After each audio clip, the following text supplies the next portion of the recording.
नमस्कार सांग माने आज एक फ्रेश वीडियो को आपण मानक स्वागत। आज मुझे वीडियो साहाय्य आपण मानक 20 धाड़ी रे विश्व छात्र दिवस विषय रे एक छोट रचनाटी लिखि रखिबी।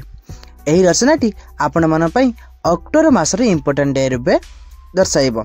चलंतु आपण मानक समय नष्ट न करी आरंभ कर देबा आज सेशनटी जाहाकू विश्व छात्र दिवस मध्ये कहा जाय। प्रथम धाड़ी प्रति वर्ष 15 अक्टोबर रे विश्व छात्र दिवस पालन करा जाए। द्वितीय धाड़ी एही दिनटी डॉक्टर एपीजे अब्दुल कलाम को जन्मदिन रूपे पालन करा जाय थाए। तृतीय धाड़ी से थिले जने महान विज्ञानी और शिक्षक। चतुर्थ धाड़ी से भारतर मिसाइल मैन भावे परिचित अटंती। पंचम धाड़ी 2025 मसीह रे एही दिवसर थीम होची empowering students as agents of innovation and change.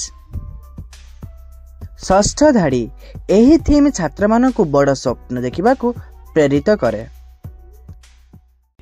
सप्तम धाड़ी डॉक्टर कलाम कहितिले शिक्षा हेउची सबुठारु बड़ शक्ति। अष्टम धाड़ी से युवा मानकु आगामी भारत गठन पई प्रेरित करिथिले। नवम धाड़ी विद्यालय और महाविद्यालय रे अनेक कार्यक्रम होइथाए।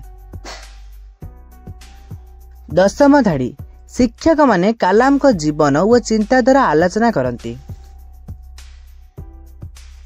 एकादश धाड़ी छात्र माने रचना चित्रांकन और क्विज रे अंशग्रहण करिथांती। द्वादश धाड़ी एही दिन छात्र मानकु जिज्ञासु और नम्र हेबा को सिखाई थाए। त्रयोदश धाड़ी सेमाने चैलेंज को साहसर सहित स्वीकार करिथांती। चतुर्दश धाड़ी कलाम को मंत्र होउची ड्रीम ड्रीम एंड ड्रीम, जहा मात्र होउची स्वप्न देख एवं जे स्वप्न आपण मानकु सुआई दब नाही। पंचदश धाड़ी से शिखाई थिले जे शिष्टाचार और दृढ़ता सफलतार मार्ग अटे। षोडश धाड़ी विश्व छात्र दिवस युवा मानकर शक्ति को प्रशंसा करिथाए। सप्तदश धाड़ी एहा सबुंक पई शिक्षार वार्ता प्रसार करिथाए। अष्टादश धाड़ी छात्र माने हेउछंती देशर भविष्यतर नेता।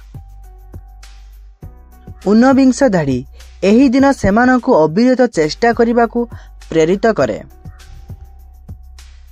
विंश धाड़ी एवं आजर सेशन रो शेष धाड़ी आसंतु डॉक्टर कलाम को स्वप्न पूरण पई शिखिबा स्वप्न देखिबा और सफल हेबा। एहा थिला आजर सेशन। जदि मोरे सेशन गुडी को आपण मानकु भलो लागुतिबो तेबे मोरे सेशन को छोट लाइक टे करी एवं मोरे चैनल को सब्सक्राइब कर रखंतु।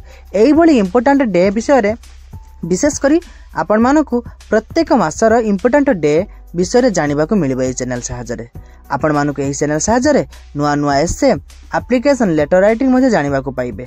आपण मानकर बहुत इंपोर्टेंट अछि। रहउची धन्यवाद।